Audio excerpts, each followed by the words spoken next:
Hello, everyone, and welcome back to another edition of West Ham Fan TV's Friday Night Pint, the show where we talk about everything West Ham at the end of the week. We relax, have a couple of drinks at the end of the working week, and chat everything West Ham. There's quite a bit to talk about tonight. We're getting back into the obviously the Euros are finished, so we're getting back into the West Ham swing of things. So a couple of us down tonight. I wasn't here last week, and I think we're taking it in turns, aren't we? Yeah, I'm next. You next or you next, Graham? I don't know. I don't know what the rotor is. I'll be here next Friday. No, we'll all be here next Friday. And don't forget, if you're just joining in, we'll remind you a little bit later as well. But the Friday Night Pint live tickets are available. If you're a patron, you can still get one for free. A top tier patron, that is. If you're a middle or bottom tier patron, you can still get your discounts. And anyone that wants to come along for patron, they can still get a discount for it as well. So please go and get them, because we are looking forward. It's filling up nicely, isn't it, lads? Yeah, the link is in the description below. So yeah, get your tickets. I mean, they are going. I'm overwhelmed really how well they're doing. So I'm looking forward to seeing everyone there on that Friday, the 13th of August. And let me just reiterate what it is. Right, we're going on stage. We're going to do a little bit of Friday Night Pint. We're going to get the audience involved. We're going to get out and chat to people live, like Q&As, like, you know, ask us anything and all of that sort of thing. Then we're going to turn the cameras off. We're going to do a little few bits and pieces like games and all of that sort of thing. And then we're just having a big old piss up and a party. So, yeah, please get your tickets, because it is going quick. And I don't want anyone to be disappointed, because once they're gone, they're gone. Yeah, and one thing as well, because we can only have a limited amount. And don't forget, the ticket price includes a free pint as well on us. Yeah, thank you. So it'll be good on the eve of the new Premier League season as well. Come on, you Irons. Yeah. You play duck goose. Yeah. Duck goose. What you been up to this week, boys? Anything nice? It's working. We've been quite busy this week. Well, yeah, that's why I only logged on about a minute before we were due to start. So. I'm still in national mourning after losing the final last week. I'll be honest, I'm still not over it. I'm still gutted. It was heartbreaking, but look, it's learning curve for the young players, isn't it? As I said, mate, I was absolutely gutted, because you know me. I'm a massive England fan. I've been since I was a kid. I watch every game. And they were so close. They done so well. They done us proud, and I can't have no negatives towards the team. I don't think there's anything negative to say, to be honest with you. I mean, after the Scotland game, who'd have thought we'd have been in a situation where we won up in the final? You wouldn't have thought it after the Scotland game, would you? Yeah, the players, everyone involved with the squad, like the back and stuff, all the players. Everyone done us real proud. So. It's just like it comes down to moments in football, and just with that one kick, that one penalty miss, the whole mood changed, and that's why I come off Twitter. I'm not on Twitter no more. I'm having a little break from it, because the negativity I see after that, when everyone was on a buzz especially the last 2 weeks, you know, since the Germany game, you know, it's been great, and then to have it all just sort of ripped away and negative, I just had to come off of it, and it's been refreshing, to be honest. I haven't missed it. I logged that at Twitter months ago, mate. I couldn't. I mean, someone's just saying there that he should never have put the free penalty takers up, but let me tell you something. I see a video today that was released by the FA, and it actually shows Gareth Southgate going round to Rashford, Sancho and Saka, asking them if they want a penalty, and they all wanted it. They all didn't look like someone that was nervous, didn't want to take it. And I know Saka's only 19, but he's a professional football player. You know, if he scored that, everyone would have been, he's a hero. His name will be up in lights, and I wish he did, but he didn't. But he'll learn from that. He's a great player, and he'll come back strong. The thing is, he's 19 years old, and he's got the character to step up in a Euro final, put himself forward for penalty. I know it's a lot of character for a 19-year-old. Yeah, he's 19, but people forget how old Rooney was when he took 2004 by storm. You know, young kids can do it, and Saka's had a great tournament. Yeah. I thought he grew into the tournament, and look, it's unfortunate people miss. Gareth Southgate, he knows what it's like to miss a penalty in a major tournament. He knows how your life changes if you miss. So he would have made sure that they was ready or wanted to take it. He wouldn't have put them in that situation. I've got no doubt about that. And as I said, people say about Rashford, the bloke's got over 50 caps for England. He's won titles. You know, he said, oh, he's just come on. He should... Listen, I'd rather have someone with fresh legs taking a penalty than someone that's been running around for 120 minutes. So it happens. As I said, if they go in, the game is totally different. I think he got that wrong, to be honest. I think he should have given them a little bit more game time just to get themselves sort of ebbed and flowed into the game. That's just my opinion. I'm not saying I'm right. Yeah, I'm not but saying then I'm wrong. The thing is, though, Nick, he brought on like to take penalties attacking players. If he brings them on sort of too early in extra time, you lose the shape of the team. Then you risk losing it in extra time. Yeah, I know. You know. I mean, at the end of the day, I don't think Southgate made. I think he made a few mistakes, but that's it. I mean, if we'd have won it, we'd have been praising how much of a good manager. Fuck off. Exactly. I'm not being funny. How much of a good manager he is, but it's you know what I mean. Like him. Let's put it this way, right? Him and Alf Ramsey are the only two people in the world that have been in a World Cup, a World Cup, a major final with England.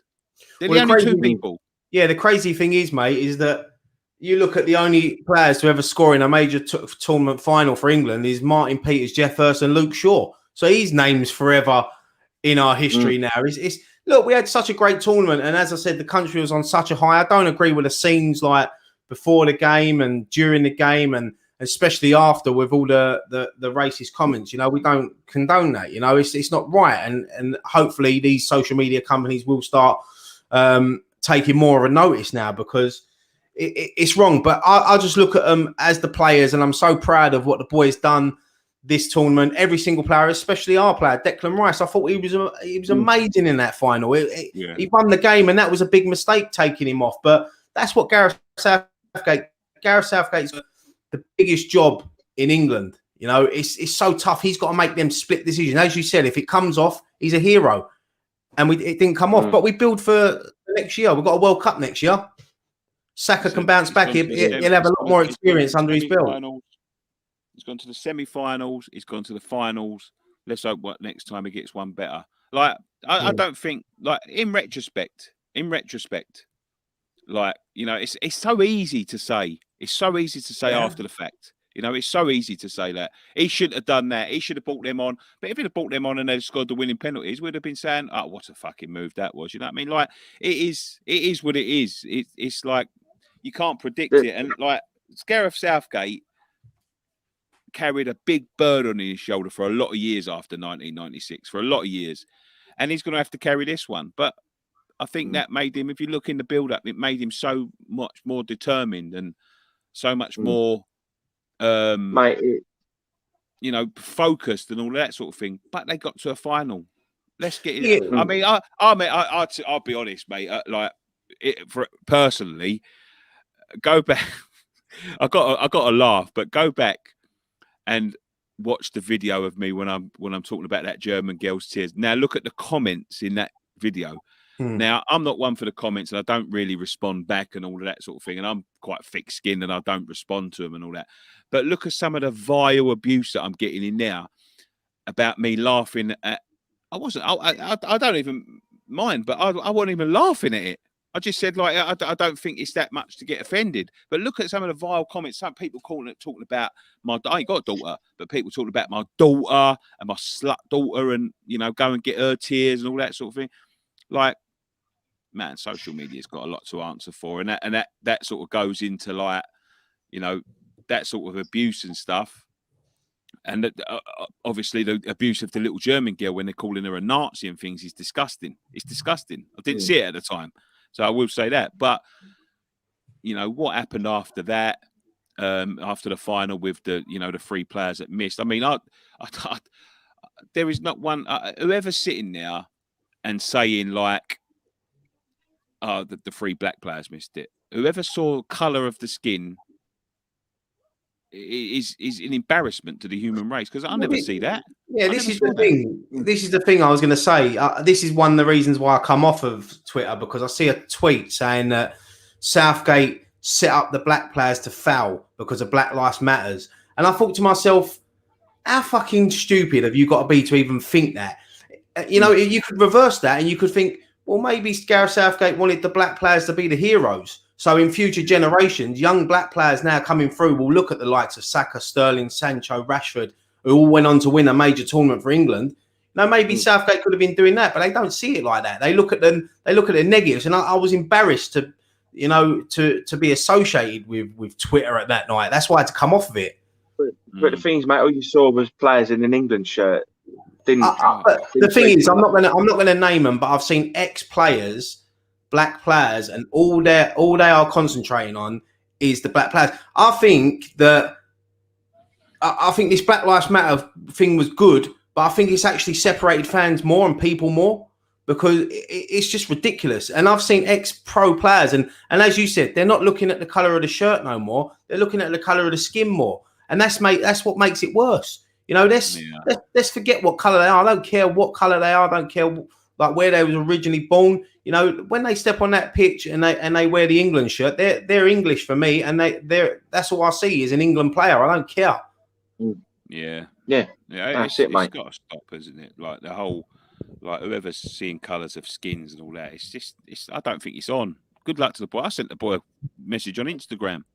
You know what I mean? Said like good luck to you. The way I see it is that next year in the World Cup, you got Saka, Sancho as well. Sancho's coming to the Premier League, so he's going to have some great experience under him. And these players will come back. They'll be better and stronger. And these players are our future, and the future's bright for England. And I know I've said about Gareth Southgate before, and I always get a soft spot for Southgate during the tournament. But I think with this, and I said this the other week, I think with this crop of players we've got coming through, the sad thing is I think we might have to go to a more technical foreign manager to get the best out of these players. You know, I see people mentioning about Frank Lampard. I don't think Frank Lampard's ready yet. I think maybe for the under-21s would be a great job for Frank Lampard Jr. I really do think that'd be a good job for him. But it was we'll move on. We had a great. I've had a great summer, great tournament, enjoyed it. Made so many memories, as I love doing. I love going to the pub and watching this, and the atmosphere was unbelievable in that final, especially at half time when Vindaloo come on in that pub. I think that's the best version of that song and everything I've heard. It was just great. It was great to be involved in. But we move on now. West Ham's back. Yeah, absolutely. Right, let's talk about West Ham then. Graham? Let's talk about the new kit. Let's talk about the new kits. Let's talk about Felipe Anderson first. Felipe Anderson today, it's official. It all happened. It all went through. He has joined Lazio, rejoined Lazio after 3 years at West Ham. Well, 2 years technically, because he spent last year at Porto. A catastrophic failure, which I don't, in terms of finances, a catastrophic failure. I never took to Anderson. I'm not going to lie. I didn't really like Anderson as a player. That's me personally. You saw glimpses, like you saw little flashes of how good he can be, but for the money we paid, you just didn't see it often enough. Yeah, you could probably pick more bad games out of Felipe Anderson's time at West Ham than good games. But as you said, he had glimpses. I remember Southampton away in that game, Man United at home when he scored his first goal for us. I think he had 12 goals in 73 appearances. Record signing at the time. Yeah, it just didn't. I didn't realise he'd made that many appearances, right, to be honest. So memorable, a lot of his performances. I didn't realise he'd made that many. He had a good, I would say he had a good half a season. Or a third of a season. Like, there was a time when he first come over here, 25 years old, probably coming into the prime of his career. You know, there was real flashes about what he could do. Unfortunately, Moyes just didn't fancy him. And once the manager has made his mind up, I got full, you know, confidence in the manager. The fee's rumoured to be about £5 million, which is catastrophic in the terms of what we've laid out to him. Like, not just in the transfer fee, which was absolutely phenomenal at the time. It was £45 million. But in the terms of the wages, because he was on over £100,000 a week, That equates to about £5.2 million a year. So that's another 10 million on top of that. And we've got rid of him for 5. Somebody said something about there's a 50% sell-on clause. They're not going to sell him. Who are they going to sell him to? He's 28 years old, 29, 30. And then, you're looking at if he goes on to, go for another £10 million transfer, you're going to be lucky. So the maximum you're going to get out of him is about £10 million. That's if he leaves. He ain't going to leave. Unless they give him away, to be quite honest, because it doesn't make any sense to Lazio, does it? Like, if they want to sell him on, they pay all of them wages, they're probably better off just fucking giving him away rather than trying to get a big transfer fee out of him. Otherwise, they could get stuck with him. So, I mean, the thing is, Nick, it's like he didn't really do anything in Portugal, did he? So he did nothing. What's to say he's going to go back to Lazio and he's going to be the same? It was a failed signing, unfortunately. Yeah, I mean, at the time, I remember when we signed him, we was all happy, record signing. And he when he first started under Pellegrini, he looked like, we've got a decent player on our hands. But it just couldn't settle. It just didn't work out for him. And it's a shame because I know you wasn't a biggest fan of him. And I'm not going to say pretend I was the biggest fan of him, but I always wanted to give him a chance. He just fouled. And sometimes you see, one thing I always remember of Felipe Anderson was that game.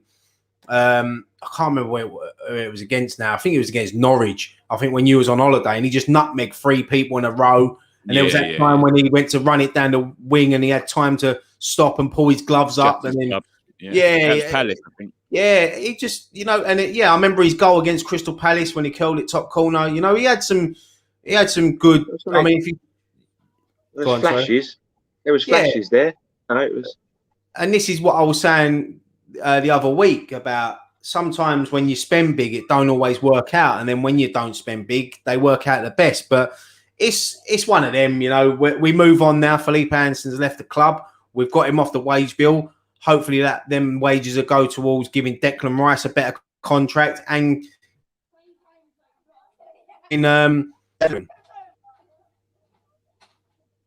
losing because we're thin. Yeah, I mean, the thing is, after the tournament, Declan Rice said, he should be on, around about what Anderson was on, I would imagine. Or he could demand that, with a tournament. I've said this before, Gray, with Rice. Like, not trying to get off subject of Anderson, but I've said this before with Rice. Is that if we don't give it to him, he'll get it somewhere else. Yeah, someone else will. Yeah, someone else is going to pay it now. I'm not joking. He's one of England's best players over that tournament. Like we all knew he would be. Yeah, but again, because he wasn't fucking pulling up trees in the early rounds, like no one was really. He's the one that becomes a scapegoat. In that final, he was absolutely outstanding. Outstanding. Best player on the pitch, in my opinion. I'll be honest, mate. I thought him and Phillips in the middle together throughout the tournament were brilliant. I thought. Yeah, it was just the best player on the pitch in the final. And that'll go on his CV when the likes of Chelsea and Man United and all and dare I say it, like Real Madrid and all of that are looking at him. Can he handle the pressure? Yeah, look at him in the final against Italy, best player on the pitch. The thing is, I think it, like you say, in the early rounds, they'd sort of played within themselves a little bit, and we weren't really seeing them getting forward. But I think in that final, that was the Declan Rice we see week in, week out. Yeah, he was like surging forward, starting things, breaking play up. He was brilliant. Yeah, I can't argue with that about Declan Rice. I thought he was immense in the final. I thought he was immense in the semi-final. I thought every game he done well in the England shirt. It was easy. It's always easy to pick him out because he doesn't play for a top 4 club. Some of them players usually get away with it. But Phillips and Rice were unbelievable in that tournament. And I said to you last week, Gray, if I'd have said to you after the World Cup when we got knocked out in the semi-final that in the next tournament, a Leeds midfielder and a West Ham midfielder would be 2 of the most important players for England, you wouldn't have believed me. No, but I say they were fantastic. The old tournament, the pair of them. Anyway, Felipe Anderson's gone. Ba. Yes, it is a shame. It is a shame. I did always want to work it out with him, but it was so frustrating. It's frustrating because he was one of them players that going forward, you think he can do something, but he never worked back. He got lazy. The problem is with him. Some players can't settle, can they? Sometimes, right? There was no in between with him. He was either so far back that he didn't go forward, or so far forward that he didn't come back. There was no work rate there. None at all. At least he got a great announcement video when we signed him. Yeah, but I mean, with him, he was just one of them players. He always looks like I know they said it might sound stupid. He looked like potted to me. He looked like he's always like had his eyes half closed and fucking like walking around with like that, like my brother. But yeah, it's that's just I think that's just the demeanour that he had, and I don't know. It just always looks very laid back, doesn't he? Well, it's a bit laid back. But anyway, he's gone now. Anyway, Moyes never liked him, Ollie, because he didn't work. Moyes likes people that work hard. That's why, like, Fornals used to get in the side week in, week out, even though people didn't think he was the best option. That's why, like Souček and Soufal have come in and been, he wants workers. He wants people that are going to work forward, work back. I said to you yesterday, Nick, I went, fucking hell, Fornals didn't hang about. Anderson weren't even in the Uber, and he was taking his number 8 shirt off him already. Yeah, no, he must have peeled that. He must have peeled that number off as he was in that changing room in that friendly the other night. He must have gone in there and gone, shotgun 8. I'm having number 8. But I called it first. Yeah, yeah. The only people are the winners out of this one is Lazio, because that is one expensive loan. And not only that, they love him at Lazio. The fans love him. Maybe he's just, you get a player where they're comfortable at a football club, and he tried to make it in the Premier League. It just didn't work. He'd go back to Italy now. I don't wish any player that any harm. I don't want him to. It's not like it just didn't work out for him. He didn't request any transfers. He didn't refuse to play. He went out on loan to try to better himself. He's come back. Moyes, he don't obviously fancy. I think Moyes has been told, get the high earners off of the wage bill. That's why Sebastian Haller left. That's why Yarmolenko's probably going to go. That's why Jack Wilshere got released. Andy Carroll. All these sort of players over the last few years are just getting released now. I've heard a rumour. I don't know how true this is, but I've heard a rumour that Yarmolenko's agreed terms with Fenerbahce, and that's going to be announced over the next few days. That'd be a good move for him. It'd be a good move for Yarmolenko. He's another player. We see glimpses of him in the Euros, and we've seen glimpses of him at West Ham as well, what he can do. But he's another player for me. He just comes on. He looks like he don't know why he's on the football pitch, and he looks like he's just been brought out of the crowd and given a pair of boots sometimes, and he don't know what's going on. He always looks like. No, do you know what he looks like to me? Every time I see his face at that, he always looked like he's like Quantum Leap. Like the geezer's leapt into his body, and every time he looks, he's like he don't know where he is or what he's doing. He's got to work it all out. No, he looks like when you used to go over the park as a kid and you used to play football, and one of your mates' uncles used to say, "Oh yeah, I used to be a pro," and they used to come on and play, and they were dog shit. That's what he used to remind me of, just hanging about. But look, West Ham needs a change. It needs a shake up. And it's starting to happen now. Let's get rid of these high earners and let's give the wages to the players that deserve it and get the players in that want to work hard for Moyes week in, week out. Let's be fair. Like, you're talking about who's going and all of these wages. Like, I done a spreadsheet a couple of years ago about how much money we've saved in wages and how much money we're getting all of our high earners off of the wage bill at the minute, all of them. And like the amount of money that we've saved in wage, and I'm not saying this is a bad thing, but I want to see them reinvested. That's all I'm saying. They need to be reinvested because, like you talked about, Yarma's going and Anderson's going and all that. There's no point in letting them go if you're not going to replace them. Because I think that Moyes wouldn't let them go without knowing that he's got to get replacements in. And I know there's a few players we're going to talk about now, and the first one, which is obviously a position we said we needed to strengthen in, was the goalkeeper, and we're looking at this Areola, is it, from who was on loan at Fulham last season? Good deal for West Ham if it comes on. I mean, he's only 28. He plays for PSG. It's a loan move with an option to buy, and I always like them deals because if you get a loan in with the option to buy at the end, if it doesn't work out, you can send them on. If it does work out, you can sign them, and it gives you more money to get someone in now that's more of an important position. And I think the goalkeeper, I mean, we've got Randolph, we've got Fabianski. I think this Areola will be a good signing because I watched him at Fulham last season, especially when we played him. He had a great game against us, 2 great games against us. He's a good keeper. Yeah, and I think he'll really push Fabianski, if not be the number 1 in front of Fabianski. Who's the one we put bid in for? The West Brom keeper. Yeah, Sam Johnston. Sam Johnston. Yeah, I don't think we're going to get him. You know, especially for the price that we put him, 6 to 8 million. I know he didn't play for England, but he's an England international. But I know Tottenham are linked with him. But no, I think I'm looking for. Hopefully, we can get that deal over the line.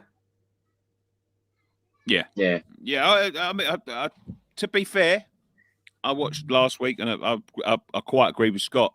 I don't see the need in front of other players, but you know, if he's coming in, he's coming in, isn't he? If it's a loan, I agree. I mean, I don't feel the goalkeeper needs to be strengthened yet, but as I was saying, with a loan deal with the option to buy, I think it's good because then you got other money to spend on other players. I know we've been linked with Tammy Abraham as well, who looks like that's Moyes' number 1 target, and that's who we're going to put a bid in for. And I've said before, I'm a fan of Abraham. I think he'd do really well at West Ham.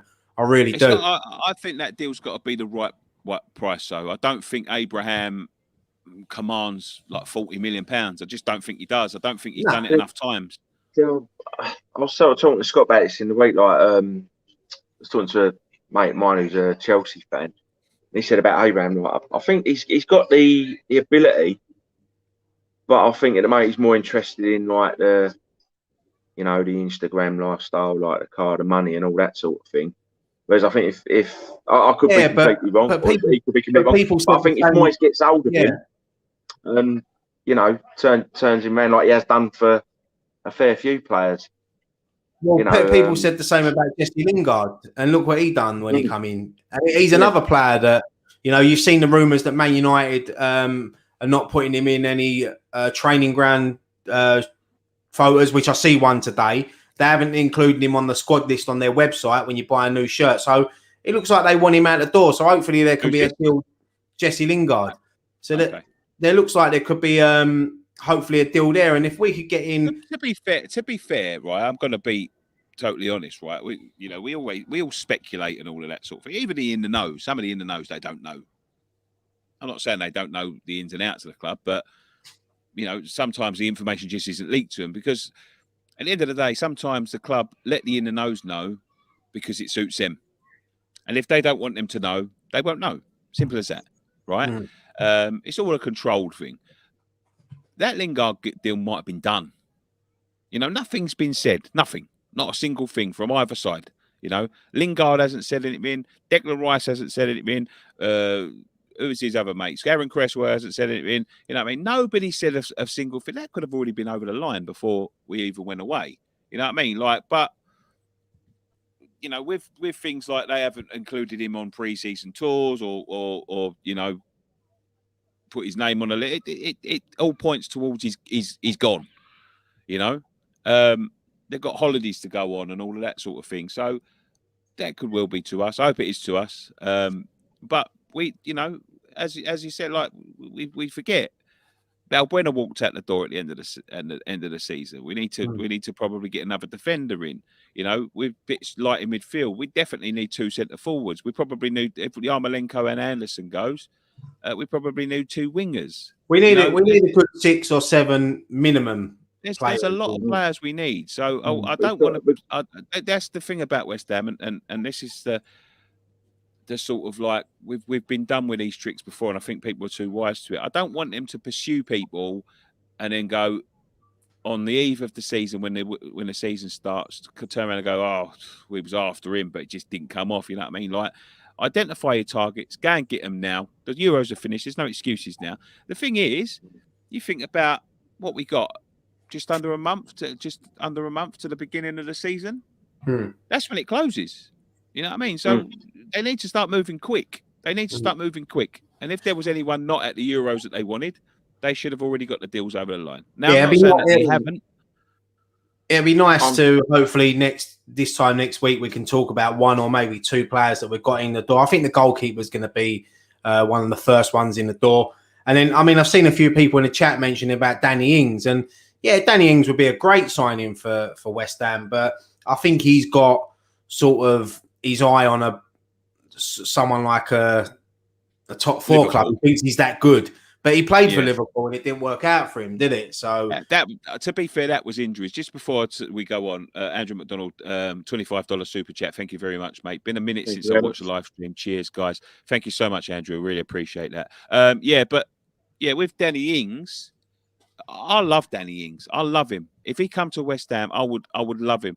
But you've got to look at it. You know, I won't put all my eggs in one basket with Danny Ings. Yeah, give it 3 months and you'll be wanting him out the door saying he's too lazy.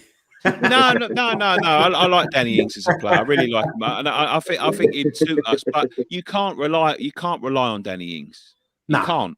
You know what I mean? The same as we couldn't rely on Carroll. I love Carroll to pieces. I loved him all the way he was through his time at West Ham. But you couldn't rely on him. You couldn't guarantee it. The same way we can't rely on Antonio. You know, and at times you need them players to play together. You can't be saying like, oh yeah, we've got Antonio and we've got Ings. We'll get a full season out of both of them, because if they both get injured at the same time, you're fucked. Yeah, I see we was linked with that Traore from Wolves as well. But apparently Moyes is looking at him and to convert him into a striker like he done with Arnautovic and Antonio. And I don't know about that one. I don't know. I like him. He's quick. Yeah, I like him. He's quick. I just don't know. I think that'd be a risky signing. Be a risky signing, but I really like him. I think that's one that you could.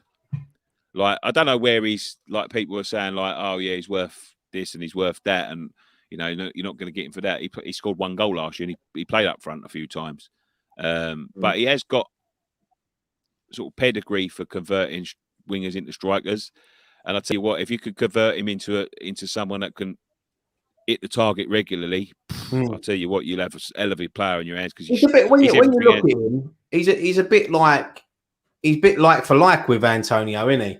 When you think about it, the way he's exactly the same. Yeah, the build, his strength. You know, if he could work on him and convert him into a striker, then yeah, it would be a good option to have. As you said, we need players through the door, so as many bodies as we can get in, the better.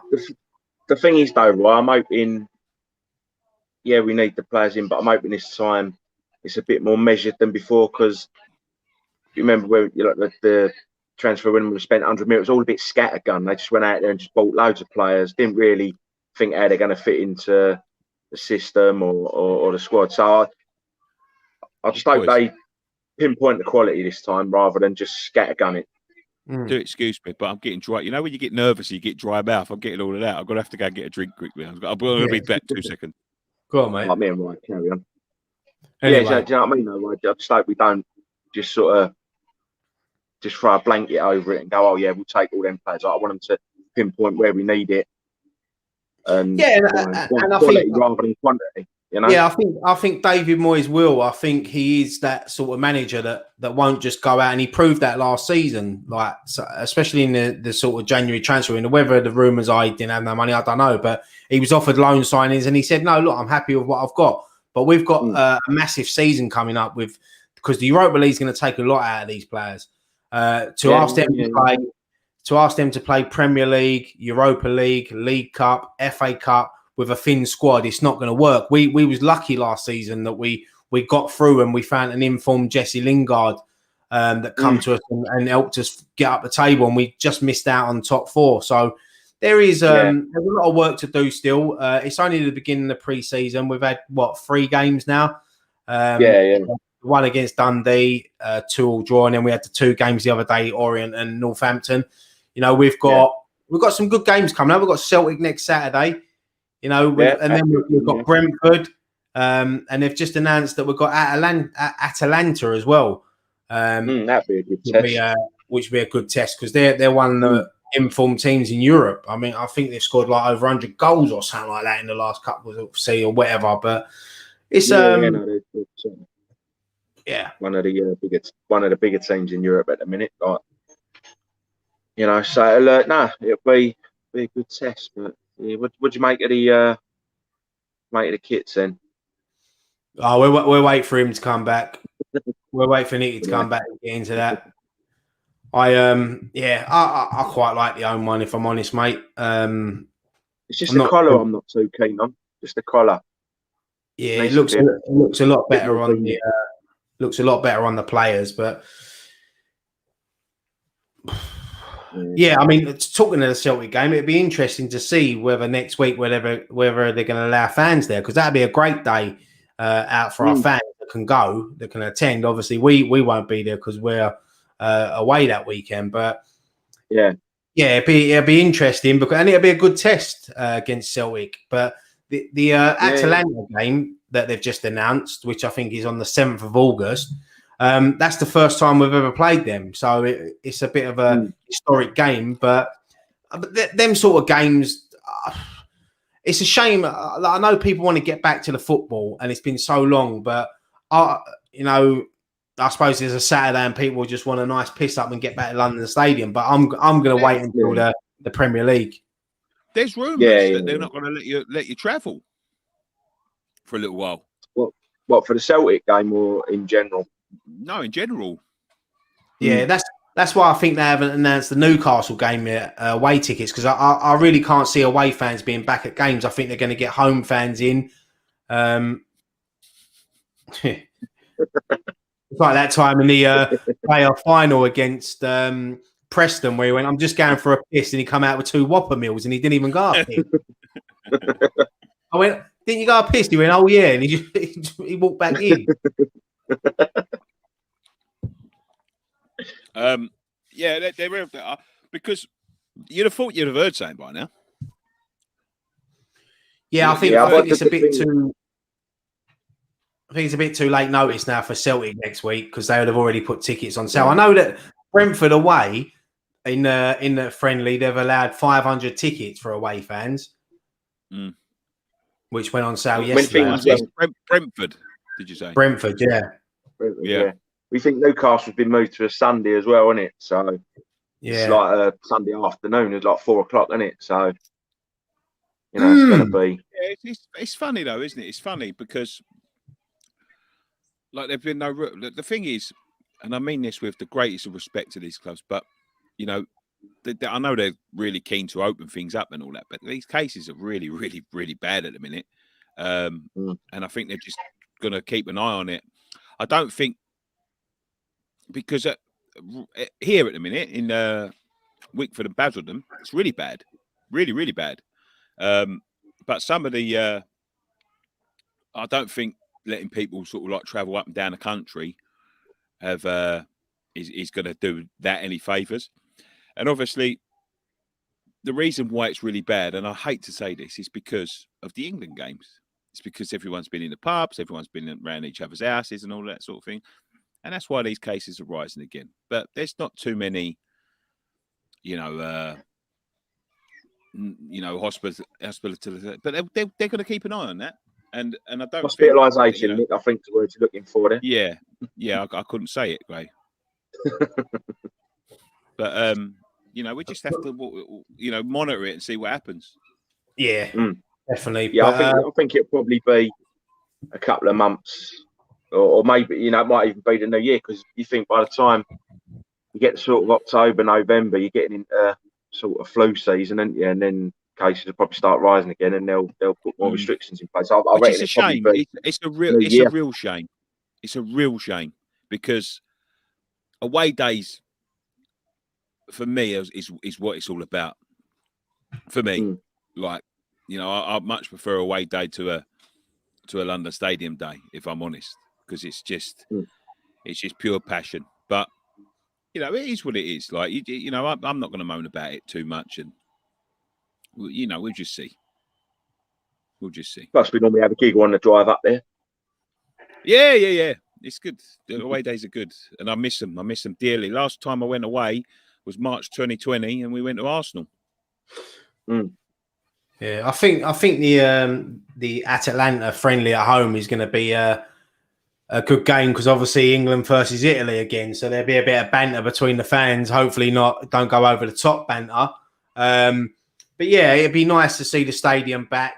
I don't know if they're going to have full capacity for that game, but it gives people a chance to sort of, get back to a little bit of routine in their life. And well, they better have full capacity for the next one because I've got a season ticket that we paid for. So yeah, it's it'll be interesting to see what happens over the next, especially the next couple of months. But just as you left, Graham wanted to start a new subject, but I said to wait for you because I know you want to talk about it. But the new kits.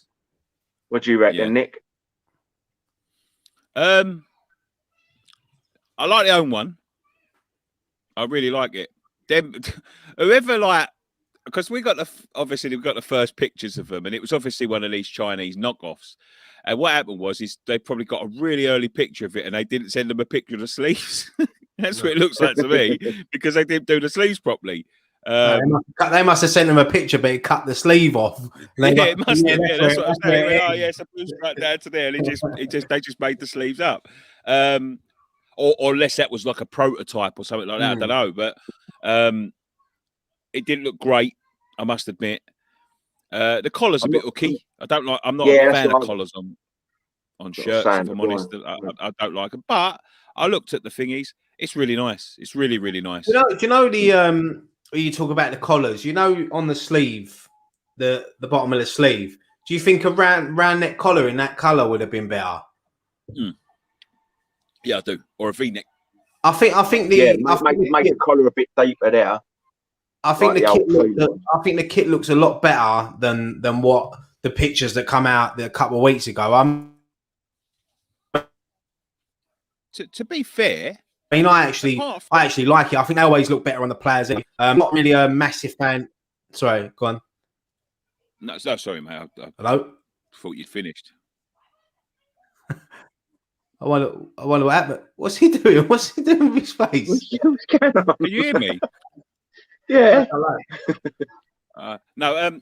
What I was saying is that I think, like, what I would say about these things, it's a really good kit. It's a really good kit. I like it, but like for the past 4 or 5 years, maybe all they've done is rehashed old kits.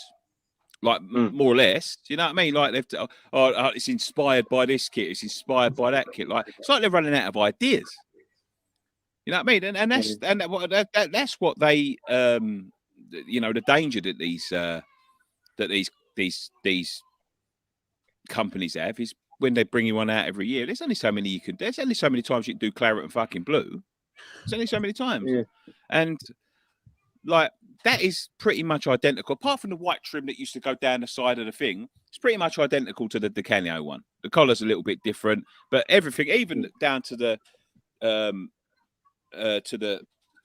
sort of collar, like the colours on the cuffs and that, they're exactly the same. Exactly the same.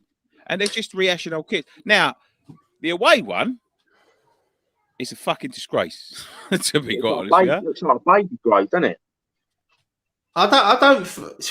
The thing is, what spoils it is the box. I mean, if the stripes would have gone all the way down, and I think if that Betway would have, I think someone mocked it up on Twitter earlier. They done the Betway in claret. It looks so much better. It looks so much better in claret than black. I think it has to be that way because they have sort of brand things. You know what I mean? Like they're not going to go and change that. They've got their logos are black or they're white. In all of their branding, so I think it does. But there is no. I mean, you've seen fucking kits throughout the year. Why do they have them boxes? Why? I really don't understand. I think the blue needed to be a bit deeper. It's too light a blue. It doesn't really stand out. But that blue, it is. If there would have been a little bit deeper, more like the home. The home kit blue, It's just too bright for me. And then that box, as you say, Greg, it looks exactly like a Tesco value fucking carrier bag. Yeah. Yeah, it's You know what I mean? yeah. It's just they I'm just thinking about they lack creativity. There was Well, gold like Betway on the black third strip last year. You're right, John. Yeah, maybe I'm wrong. You know, I'm just yeah, no, there was trying to think on of the black one, wasn't there? Yeah. yeah, I'm just trying No, to but think of like a you say, reason. Nick, Maybe you know, it was like the other year. It was like the home shirt was based on the '78 shirt, and then the away one was based on the 1980 shirt. Like, there's no but see, I'm not. no original. See, I'm quite a fan of that because I think it keeps the history of West Ham. You could go to Nike and get some multicolored pattern kit. You know, you see some of these things they've chucked out this season, like with Tottenham and Chelsea and that. Yeah, I'm quite a fan of them doing the retro sort of kits and like the last at the bowling I thought was a brilliant. I think Umbro have done some really nice home shirts for us. I actually don't mind Umbro. They haven't been they weren't as bad as they was when we had them before, when they was coming out with all this funky shit. I think the worst ones we've had, Pony. I think the Pony kits were back in the 90s. I didn't mind some of the Pony kits, but the ones where with like when we had Umbro the first time around, you know, when we had like Lundberg and Ashton and all that sort of thing, some of them were disgraceful. Like they was just trying to cram in as much as they could, like with the Umbro branding and all that sort of stuff. I'm not a fan of that Umbro pro training thing either. On the training kit, I'm not a big fan. I've never been a big fan of that, to be quite honest with you. But hey, it is what it is. I'm not going to wear it, am I? So yeah, scan back to a bit Umbro retro in it with that. Yeah, they do it every now and then. They do it every. I'd like it if they'd done some of the old Adidas kits we had, like the old '86 ones or something. They were. Well, they did do that. Yeah, they did do that when we had Adidas. Like they did go back to a few. Well, I'll tell you what though. I'm way more comfortable with Umbro than I am with fucking Nike because some of their kits are disgraceful. Yeah, that's what I was disgraceful. And I'm not just talking about in the designs. The designs, some of them are fucking awful, but the prices of them is disgusting. And to be honest with you, West Ham have raised their shirt price this year. West Ham have raised their shirt price. It's gone up to 60 quid now, isn't it? I mean, Arsenal's. I see earlier someone put about Arsenal shirts like 100 quid. That's not technically right because. Yes, they are. Some of them are 100 quid, but they do these two versions of them where they do a stadium shirt and then they do another shirt where they're made of like the material that the players wear and all of that sort of thing. Oh, yeah, and they've done that. Ones, they've done that for years with some of these players. Like I've seen like Barcelona shirts and like Bayern Munich shirts in the Adidas shop and all of that sort of thing that are the same thing. So they do like a stadium version and a sort of like a playing version. Why you would buy the dearer version, I don't know, because you know you're not going out and fucking playing a 90-minute match of the Premier League in it. But even plus you've got to to do it as well, Nick. Yeah, exactly. But even at 60 quid, mate, it's a disgrace. It's an absolute disgrace. It wasn't even that long ago that was 40. Yeah, I think that. Yeah, I mean, I've seen a lot of people on like. On the internet, the websites and all things like the forums and people going on about but these people probably don't even buy the kits. They just like I understand. Look, at the end of the day, I know £60 is a lot of money for a shirt, especially for the kids' kits as well. It's like it works out for a parent nearly 90 quid for a full kit, which I think is ridiculous. But yeah, it's shot. I mean, you put something up yesterday about the shorts being £32. I mean, that's £2 quid. Yeah, I mean, you wouldn't pay that. Like you wouldn't pay that for a pair of shorts anyway, would you? But yeah, I don't know, mate. It's choice in it. If you want to go out and buy it, go and buy it. If you don't moan at people for buying it if they want to buy it. Glenn Marshall said Robbie bought the £100 one, got slaughtered on AFTV. Listen, he can buy what he wants. He does it for, you know, probably reviewing it. You know, that's his business. So I won't say too much about that, but. Like, listen, I buy them when they go on sale. If I like them, I buy them. I got the one with the 2 stripes last year. I went in there at the end of the season, got it for 15 quid. Retro kits are, you know, they're in at the minute. You know what I mean? Like, you know, it used to be like when I was a youngster. I was telling this story about when I bought my first. Well, it wasn't my first England kit because I had the 90s one, but I saved up for the 94 England kit, and I saved up for ages and ages and ages. And it was when I used to do like a Saturday job, like cutting people's grasses and all that sort of thing. I used to get like £10 a week and all of this sort of thing. And I saved up, and it was the whole kit back then. I was into an adult size when I was about, what was I, 94? I was about 12, 13. So I was into like small men's or whatever. And it was sort of like 40 quid for the shirt, 20 quid for the shorts, and a tenner for the socks, say, 70 quid. So I had about 20 to put down. And I remember it was like, it was 95 because we didn't get to the story time. Yeah, sorry, mate. So we didn't get to the sort of 94 World Cup, and there was like people saying, wasn't so much the internet and all that, but there was people saying like, "Oh yeah, we're going to keep it for the Euros and all this sort of thing." It was that one. Do you remember that one, Brian, with a little England badge there? Yeah. Do you know what one I'm talking about? Yeah. Yeah. So I saved up for it. I've done all this work for it, and I remember I bought it, and I thought, well, yes, but I was like so proud of myself that I bought it, right? Because I bought it. It was the first one I sort of worked for, and then at school got us tickets for England Uruguay, right, in '95. Yeah. And I went to Wembley, got a program and all that sort of thing. And on the back of the program, it shows you the colours of the kits and all of that sort of thing. And there was no announcement or nothing, right? But it showed like the kit that I was wearing, like the 94 kit. I thought, yeah, that's brilliant. And I got in there, and as soon as they come out, they had the Euro 96 kit on. It was the first time they was wearing that. But there was no announcement about it, nothing. They just come out in it, like never announced it, nothing. They just sort of started wearing it. I was gutted because at that time, you know, you used to get slaughtered for having the old kits, slaughtered for them. But now everyone's wearing them. I reckon there was more retro kits from old DH Gate in that stadium at Wembley than there was official Nike ones, I reckon. Yeah, because you can go on some of the website where I get some of my shirts from, you know, it's like 20 quid. The England shirts 15 quid.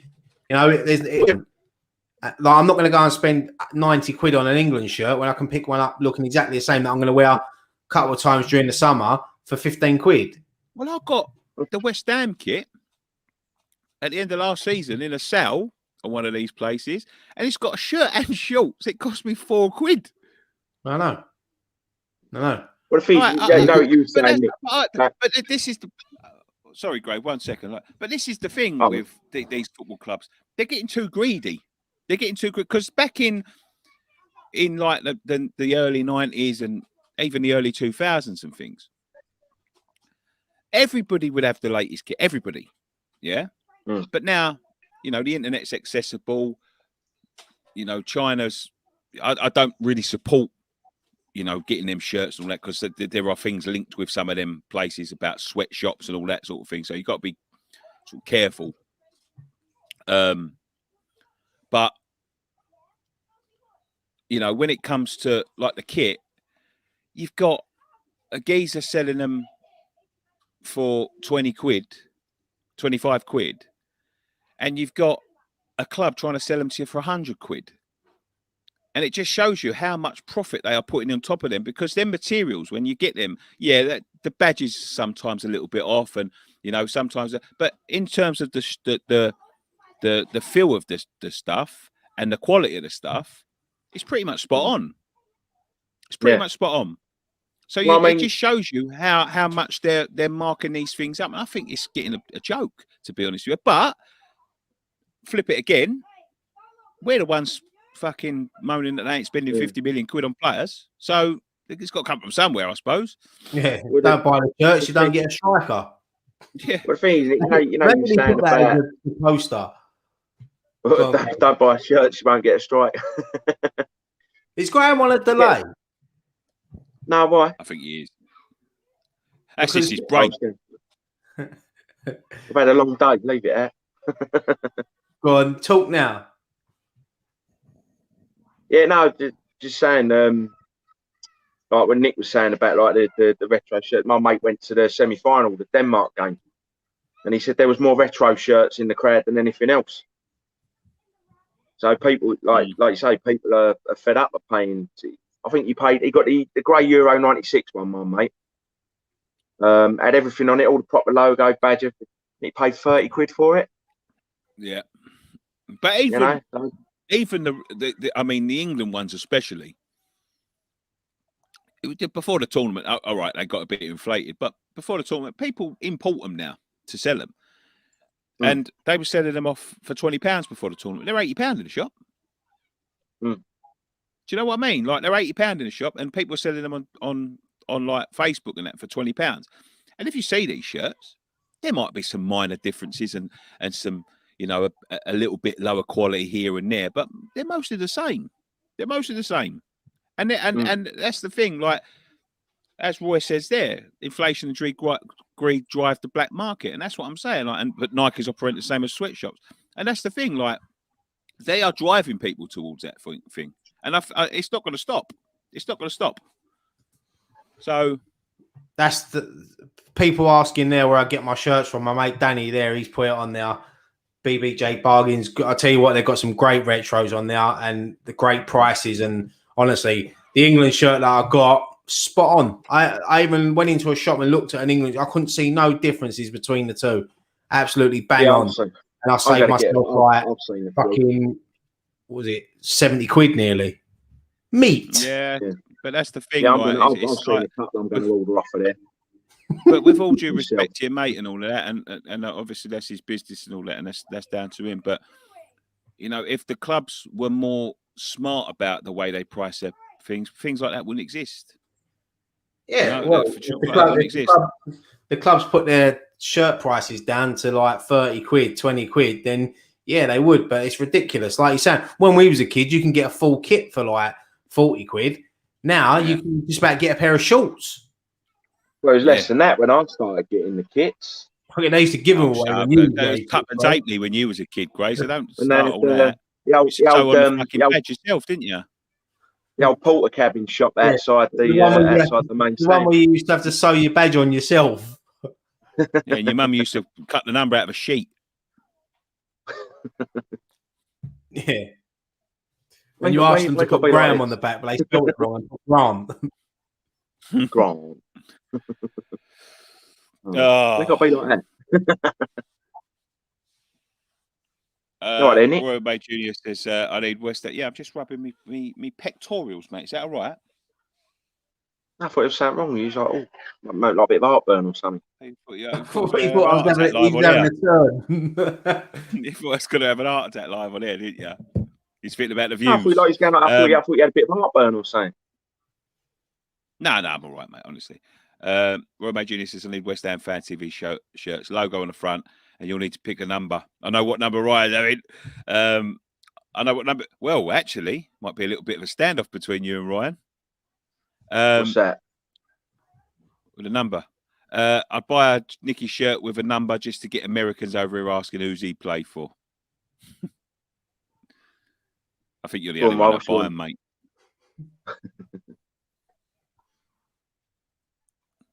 What's happening? It's all gone quiet. I don't know.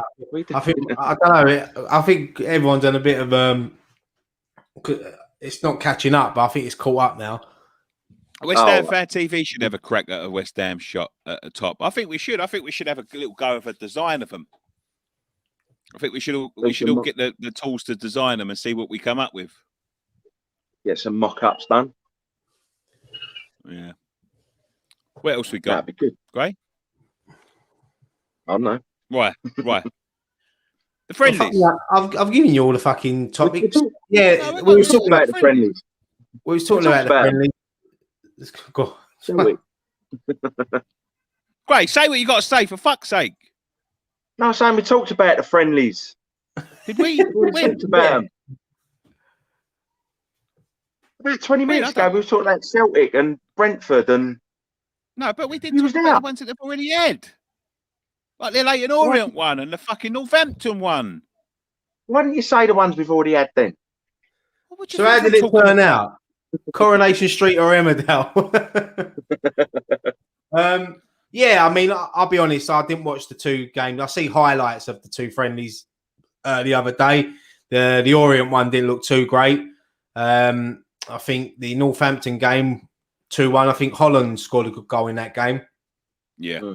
Dundee, the first friendly, I watched the second half on my phone in work. Yeah, it was. These friendlies are about. It's about fitness, isn't it? Yeah, it's about fitness, and that's why Moisey split up the squad to give the two teams 90 minutes the other night, which is good. And as we said, we've got some tougher games coming up. We've got Celtic, Brentford, Atalanta. I think there's another one in there as well we play, but I can't remember who it is.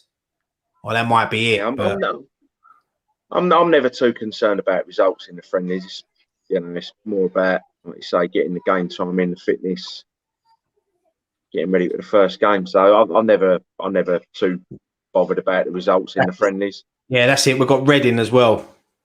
Reading, yeah. No, they don't matter.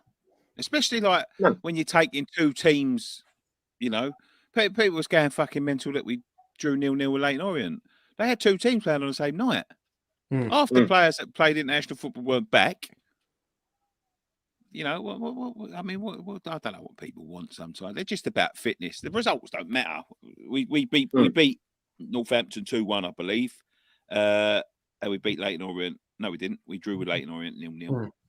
So we're unbeaten in pre-season, which is a good start. And we drew with the Scottish team 2-2. Yeah. Okay. Yeah, someone said there about Alves getting a run out, and apparently there's a good reports coming back about him. So you never know; he could be in amongst the first team next season around the squad. I know they're raving. I think that Baptiste will. Yeah, I think Stuart Pearce has been raving about him. So yeah, no, it might be good to get a few of the under 24. I think Nathan Holland. If he's going to take his chance, it's got to be now, because I think another season not making it around the first team squad, and he's got all the potential. Every time I watch him, I'm impressed by him, and he took his goal well the other day. So let's just hope that it's not another one, but he'll probably end up on loan somewhere.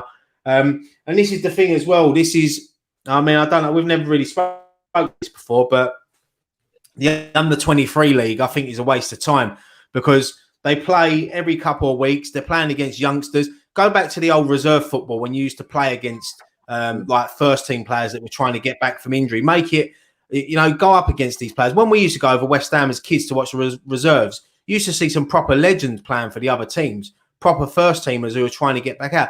This under 23 leagues, they don't learn nothing from it. They're just playing against their own age group, and they're not really progressing. And that's why I think a lot of players are struggling to break into the first team now. Go back to old reserve team football. I think it'd be better for them. Yeah, I sort of agree. Well, I mean, I've heard Alvin Martin saying, when he was still playing, it was reserve football. Rio Ferdinand played against Ian Wright in a reserve game. Said he had him in his pocket. He said, and that's how you gauge how good the youngsters are going to be when they come up against the established first team players. And he said, and once he'd seen that, he said, you knew then that you had a special player on your hands. Yeah, I totally agree, mate. I totally agree. As I said, when we used to go over Upton Park and watch the reserves on a Wednesday night or whenever it was, and you see like the likes of young Frank, Rio, Joe Cole and all that, they used to play against some top quality opposition that were just coming back from injuries, trying to get their fitness up. I remember when we played Liverpool at home in a reserve game once, and they had like Robbie Fowler playing and Stan Collymore and Jason McAteer and things like that. Yeah. It was a great experience for our youngsters. Yeah. No, like you say, it tests them as well, and they're better prepared when they get their first team chance, because they've played against some of these players already. Yeah, and that is why I do feel that some of the, because we've had some good youngsters over the past 3 or 4 years that have just been let go because they've never been able to make it in the first team. And yeah, it's a shame, because someone like Nathan Holland, like we let thingy go, what was his name? Josh Cullen last season. And I thought Josh Cullen the other year was nailed on to be a sort of first team player. You know, he had so much potential, and we remember that game against Juventus when he was in the friendly at home. He was unreal that day, and he was playing against some top quality opposition now, some great players. And I just think that maybe like I've seen a lot of people saying about like the match day squads are too big now. That's why there's no reserve team football, but maybe not sort of having it as restricting it as under 23s. You know, so if there are. Yeah, mix it up a bit. You know, I know it's all about fitness and all that, but you know what can you really do? You know, it's tough for these youngsters, and so many players get let go and they fall down the leagues and never make it. When some of them have got so much talent that if they was given a chance in the first day, and that's the problem with the Premier League, and this is why it might be good for us to have the Europa League this season and the FA Cup and the League Cup, because it might give more of these youngsters a chance. Because Premier League is about getting survive. You know, it's tough. You can't put that pressure on the kids. But the League Cup, the FA Cup, you know, I know Big Sam tried it a few years ago and we got smashed at Forest and it all went tits up. But mix it up with a few first team players. And I mean, you remember when we played, who was it? I can't remember who it was now. Was it Macclesfield at home? And we won like 7-0 or something the other year. And Diagana was unreal that night, and he ended up breaking into the first team. Yeah, I mean, look at it this way. You know, players like Tony COYI, you know, one of the best strikers I've had, applied their trade in the reserves. You know, how many players that had the potential to go on and be like Tony COYI, you know, and have that sort of reputation at the club, have we let go for the sake of reserve team football? You know, I don't know why the pro clubs scrapped the reserve format, to be honest. Just went with the academy. I remember going to a reserve game at Upton Park and Peter Shilton was in goal for us. That was a rare occasion. Not many people remember when Peter Shilton signed for us on a little short-term deal, but he never played in the first team, but he played a couple of reserve team games. And I remember seeing him there. Peter Shilton, England legend, in goal for West Ham. Someone just said there, Ryder just emailed you, mate, looking for a price to send to Ireland for a couple of shirts. What, our shirts? No, I think he's emailed my mate. Oh, okay. Yeah. Sorry, I thought he was talking about our shirts. It's all on the website for our shirts if you want our shirts. But I'm sure they're all on the website for his shirts. So, yeah. Sorry, what was he talking about? Yeah, look, John McCarthy. I remember Peter Shilton at Upton Park. Wow, that was ages ago. That was about 95, I think it was. Yeah, 95 season. I just remember it. I didn't even know he was playing. He was on the team sheet, and I just saw him say in goal, Peter Shilton. And I was like, what? I was looking around. I was thinking, am I at the right game? Have I gone back to my 90? It was always quite funny because I remember me and Ryan went to when we signed Diamante. I went to reserves every now and then. I wasn't really like mad on the reserves or anything, but I remember when we signed Diamante and me and Ryan went there and he said to me, let's go and see the new kid. I was like, yeah, absolutely. No problem. We went down there and he scored two banger free kicks. And we thought, what a player we've got. But it used to be quite good because you used to sit in the stands and like, if you're lucky enough, you could sit anywhere. There wasn't many people there.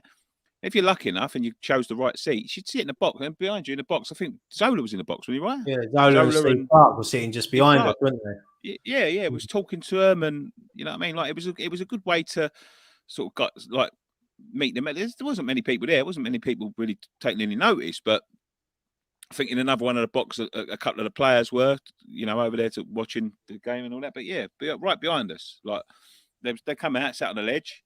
And I remember, look behind us, it was Zola and Steve Clark. No one was really bothering them. We was having a chat with them, and it was a good way to do that. Nino983 says, our Friday night pint live tickets still on sale. Yes, they are, mate, but you've got to be quick because they're going quick. So someone's just said there that Peter Shilton was in 96. Yeah, I think it was around. Yeah, I remember it around that time, about 95, 96. So yeah, must have been about 40, 45, 46. Yeah, I think we just got him from Leighton. I think he was at Leighton Orient or something like that, and we just got him in on an emergency loan or something silly like that. But those were the days. He was trying to get his 1000th game, weren't he? Those were the days when you could just sign anyone when you want. No transfer. Yeah. I think it's up to about the middle of April when you could sign anyone at any time in the season, wasn't it? Yeah. He wanted to get to his 1000th game, and we took him on loan, and then I think he eventually got it at Orient. I think we let him go to Orient. Yeah. What do you want to do? Go ask us anything now? Yeah, we go ask us anything. Yeah, no problem. Let's take some comments. We haven't took many comments tonight, actually. Callum Grace says, I saw Marlon Airwood in a box at London Stadium. Had to calm down some Spurs fans at one point. Yeah, that sounds like Marlon. Richard B says, we've had some great players at the end of their careers, Winterburn and Pearce. I hope Benny smashes it when we play Brentford. That's probably a part of the deal. Alan Devonshire managed Braintree Town about 6 years ago. What a legend he is. Did you talk about Fornells being number 8 and Benrahma might get number 7? I mean, I'll be honest with you, that stuff, it doesn't really like numbers are numbers to me. I don't really care about that sort of thing, but I don't know what you boys' opinion are. You talk about Fornells getting the 8. Yeah, for number 8 might mean something to Fornells. That's why he was so excited to get it. I mean, Benrahma would be the obvious choice for number 7. Rumours about Declan Rice taking the number 4 shirt, which I don't think is going to happen. I think he's happy with number 41. It's his number, but you never know. I mean, how nice would that be for Declan Rice to wear the number 4 shirt and follow in the footsteps of, Billy Bonds? Stevie Bunn says, why has the night with Tony Cottee been cancelled? Some personal circumstances. Can't really talk about it at the moment, but yeah, we had to cancel that night, I'm afraid. There's been some personal news. But believe me, it ain't stopping. There is another one coming, and it's a big one. So eyes on the space, to be quite honest with you. But we're trying to get Friday Night Pint out of the way first. So yeah, it's unavoidable, unfortunately, but it is what it is. It will happen. It's just going to happen Later down the line. Yeah, this is like on the social with Nicky gone at the moment. Sorry. Where's Freddie Sears playing now? He was at Colchester last time I knew. Sears. Last I heard he was. Or did he go? No, did he go Ipswich? We went from. Might have done. You didn't hear nothing. I'm sure it was Colchester he was at. He's been everywhere, I think. Southend, Colchester, Ipswich, Clacton, Farnborough. We're up Dover. Dover. For a couple of weeks.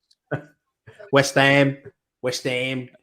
Mr. Brandon said 11 says, are you guys going to miss doing live streams? Yeah.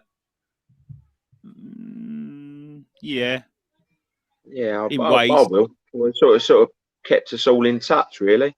So I'll miss it. In ways, yeah. It's I don't know if they're watching, but thank you, Charlie. You just bought a ticket for Friday Night Pint Live. Just had a notification come through. Cheers, Charlie. Cheers, Charlie boy. We'll see you there. Thank you, Charlie. Pint on us. Yeah, wear your suit. I'm only joking. Graham's got to wear a suit. Are you boys going to change anything come Monday? Probably me pants. It's obviously what they call Freedom Day, isn't it? We'll probably do a few more videos together and things rather than doing it over live stream. But apart from that, like in terms of like what's opening up, clubs, I'm not going to go to a nightclub. Never been to a nightclub in my life. Well, I have in my life, but I was going to say, what are you talking about? You've never been to a nightclub in your life, but not in the last sort of 10 years or so. Don't get me wrong, I don't mind a little boogie on the dance floor and all that, but sort of like I'm getting get old for that now. You know what I mean? Probably my dancing days are probably behind me now, but I'll tell you one thing I am looking forward to: the steam room and the sauna being open in the gym. Mine's been open. I've missed them. Nah, mine ain't been open, but they're open from Monday. I'll be the first one in there. Don't worry about it. I'll be pushing women out of the way and everything. Get out. Let me lay down. Lay down. Let me get me gut out. You only have a couple of people in it. You could tell the story about when we went in there naked. I'm gonna go in there and just lock the door and put a padlock on it. That might do me well. I need to. Do you know what? I looked at my app the other day, and all it says is Green King, Green King, Green King, Green King, Green King. Honestly, I've spent so much money this last few weeks during the Euros, and I've drunk more beer than what I usually drink. But I've enjoyed it, and now I'm just working my way back to trying to get to some form of fitness and health. Oh, I've got pre-season start Sunday morning. Oh, that's going to be hard. Well, I'm debating whether to get to do one of the personal trainers down there to get involved with one of them, but I'm going to see how much it costs because I can do it on my own, but I get bored. I lose interest after a couple of weeks, and then I'll go back to old, and then I'll leave it a couple of weeks and go back. I need someone just to fucking push me. That's why I wish I lived closer to Clacton so I could go down my mate Gareth's gym, boxing gym, second out gym in Clacton. Anyone from that area and you fancy getting fit and doing a bit of gym, boxing, seconds out gym in Clacton, honestly, he's done so well putting that together, and I'm looking forward to going down there and seeing it. Yeah, he's a good friend of ours as well. We mentioned our name, he'll really look after you. He won't let you in. But I wish I lived closer to them because he'll have me in there fucking sweating on the bags, on the pads. He's got Ali down there now, and I just wish I lived a bit closer. But yeah, I need someone to push me. I'm at that age now. I'm 37. I lose interest too easy now. Not like when I was in my early 20s and I used to actually enjoy playing football, going gym and all that. But yeah, nah. My can't play vets, right? I've got to say, just quickly, one of our patrons, Nate Hicks, just had a baby girl this morning. His other half's still in the hospital, so big congratulations to them. I hope everything goes well. I hope everything's well. He's had a bit of an hard day, really, but I said I'd say give him a shout out. Hope mother and baby are well. Congratulations. I want to show you something quickly. Oh yeah, is it? It's not past 9 yet, Nick. So you got to keep track. No, I just want to show you about not 9 o'clock yet. I was when Graham's talking about sort of going back to pre-season. I think I fancy a bit of football. I do fancy a little bit of football. I might go and have a little bit of a kick about. But Matt Stanley don't believe I'm 37. I can prove that I'm 37, mate. Graham knows what it's like when you get old. You know. Mate. In my head, I still think I'm 21. That's the problem. Hey? I said in my head, I still think I'm 21. That's the problem. Yeah, I still think I'm 18, 19. I'll be all right. Take a question while I just do this. Yeah, me and Graham are going to have a dance next weekend, didn't we, Gray? Yeah, mate. That rugby's going to have to be replaced because it's going to get cut up. Oh, Scotty Chops will be up there as well. Me, Graham, and Scott. Yeah. Travelling up north for a friend's wedding. It'd be good. Have a nice little dance. Yeah. We'll show them Northerners how the Southerners dance up there, great. That's it. At least Dan ain't around to catch me on the video this time. Put it out on Twitter. I don't care. I was having a good time. That's what you do, Gray. You just let yourself go, forget where you are, and just fucking go for it. Let them judge you in the morning. Dance like no one's watching. That's my motto. Let people judge you the next day. I tell you what, Gray. The place we're staying in, the hotel, there's a lovely boozer opposite. Well, it's actually attached to the hotel, and it's called the Queen Victoria.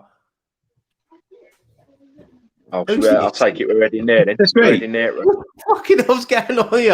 I'm just on a headset from my phone. Get me off the screen. You know what I thought? I thought Dan Lawless logged in. Oh, fuck off. I mean, he looks rough. I'm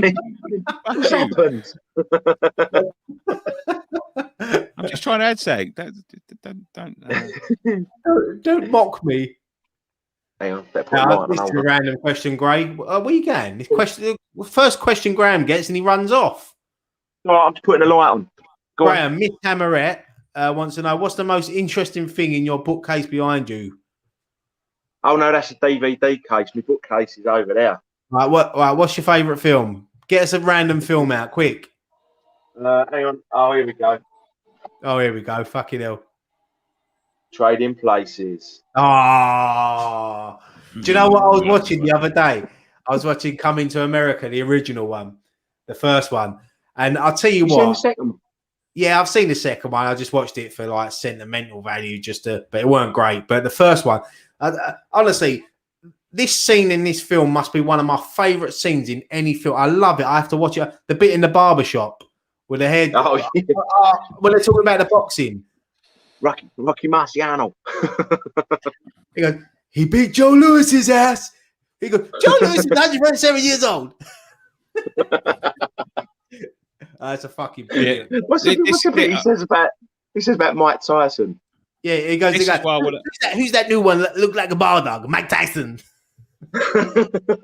This is why I want to go back to football, right? And I had to cut my missus out of it because I don't know whether she'd be comfortable with this or not, but I know she'd be comfortable with it. Right? This was me in 2018 in Florida. Ready? Go on. See, yeah. No, I've lost a lot, Nick. Yeah. And this is us at Fort Park last week. Yeah. Both looking there, mate. Both looking good there. Looking well, mate. Yeah, we've both lost a lot of weight. I didn't want to show her because I don't know whether she'd. It don't matter how much weight you lose, though, mate. You still be shit at football. Well, listen, I'm going to score a banger. Don't worry about that. I'll fucking run you rings. I'll run rings around you, Graham. I don't know why I'm having a go at Graham. Yeah, I remember the last time we played, I had to let you out my pocket at the end of the game when we played that friendly. That's big words, Graham. That's big words. The thing is with Nicky, that was the one where you tried to nut me. if you pass it towards Nicky and it goes a yard either side, he ain't moving. It has to go to his feet. Because fucking, he's like one of them Sabutio, you know, when they put do you remember that old cricket game where you used to have, when they used to have that thing in between their legs to catch the ball? Yeah. Fuck you. I've got to admit, I have seen Nicky score a few bangers over there. He's still got the same knees. I remember them on him now, though. I remember them shorts he had that looked like they were painted on because he got the last pair out the bottom of the bag. Looked like he's wearing Speedos. What's that? Oh, the shorts. When he went, he went, oh, there's only the one to the bottom of the bag. And I was like briefs, mate. his cousin Billy had a pair of Jimmy Grimble shorts on, like Kez. You know, like when they're massive. And fucking hell, good days, man. Roy May Jr. says, everybody runs their mouth. Everybody's a world-class striker. But which one of all the West Ham fan TV boys are the best keeper? Now, I don't know. But, and I mean this with the greatest respect because I think, you know, a few of the boys here are better footballers than me. Both of the boys here are better footballers than me in terms of like pitches. But I got to say, I reckon I might have been the best keeper because I did play in goal at times. And I'll tell you what. Do you remember that time when I went in goal, like, because the goalkeeper didn't turn up for us, and I thought, no, I was on the bench that day, and someone said, "Who wants to go in goal?" So I thought, yeah, fuck it, I'll go in goal. And we was 3-0 up, cruising the game. About 2 minutes to go, their striker hit the most poxiest shot from outside the box. I caught it, I threw it out to the left back. I think it might have been you, Gray. I threw it out to you, and I went, "Oh shit!" As I took my glove off, my little finger had bent back and gone right over the top of my finger, and that's why I've got a bent finger now. I remember waving at Nicky, going, "Oh, Nick," and he turned around and waved at me and fucking looked the other way. I was in pain. He dislocated his finger. Yeah, I remember that. I thought I'd be the hero. Never go and go again. That's my excuse now, though. When they play five sides, who wants to go and go? I go, I can't. Got bad hand. I've had a turn. I was a decent goalkeeper. I was a good five-a-side goalkeeper. Decent. Not brilliant. I was always decent. I was playing in goal last season for my vet side. I used to. I was always like a standing keeper. I didn't mind going in goal for the 5-a-sides, but because I'm not the tallest, so when you put an 11-a-side goal, if they lob it over you, you're fucked. Unless you pull off some like super Jimmy Walker play. Yeah. I used to hate goal kicks though. I used to hate goal kicks. Like, you know, like sometimes you couldn't even clear the fucking halfway line. And I think to myself, how do these pros do it? Oh, you see, I used to think about it all the time. They don't even look like they hit it hard. It's just it must just be the technique. You know what? Hang on, let me just get this thing up here. Like, someone was saying they're sure my hair was darker last week, right? No hair gel or just for men, right? Do you know what? I don't wear anything. Since the first lockdown, I haven't put anything in my hair. So this is natural. So whenever the sun gets on my hair, I'll start going blonder. And you can probably see it goes really blonde. Because I was up until about the age of 12, I was like blonde. And then my hair started going brown as I got older. But yeah, when it's not in the sun, when it goes in the sun, when I go on holiday, fuck me, when I went Vegas, I look like Donald Trump.